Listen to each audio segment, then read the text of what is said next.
Everyone আসসালামু আলাইকুম। আমার হাতের স্পেশাল টাকি মাছের ভর্তার রেসিপি নিয়ে আপনাদের মাঝে চলে আসলাম। প্রথমে আমি তেল গরম করে নিয়েছি, এখন দিয়ে দিলাম হলুদ গুঁড়া, মরিচ গুঁড়া, তারপরে লবণ দিয়ে এখন টাকি মাছগুলো দিয়ে দিয়েছি। টাকি মাছ দিয়ে হালকা ভাজা ভাজা করে নিয়েছি। ভাজা ভাজা করে নিয়ে এখন দিয়ে দিলাম পেঁয়াজ, রসুন, কাঁচামরিচ। এগুলো সুন্দরভাবে ভাজা ভাজা করে নিব। ভাজাটা আমার প্রায় হয়ে আসছে, এখন দিয়ে দেব অনেকটা পরিমাণ ধনিয়া পাতা।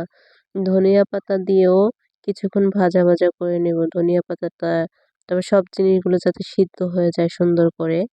তারপর সিদ্ধ হয়ে গেলে এখন আর কি ফাইনালি নাড়াচাড়া করে পাটায় নিয়ে নেব বাটার জন্য। আমার ভর্তার করার জন্য নিয়ে নিলাম মেশিনের ভিতরে। এখন সুন্দর করে এগুলো কুচি কুচি করে বেটে নিব। জানি না এভাবে বললাম কেন, এত সুন্দর করে বেটে নেব। ভর্তাটা পাটায় বাটলেই বেশি মজা হয়। হ্যাঁ, টাকি মাছের ভর্তা অনেকেই অনেকভাবে করে। তারপর আমি পাটায় বেটে আজকে বানিয়ে নিলাম। এই ভর্তাটা খেতে সত্যি বলছি গাইস, এত বেশি মজা হয়েছিল।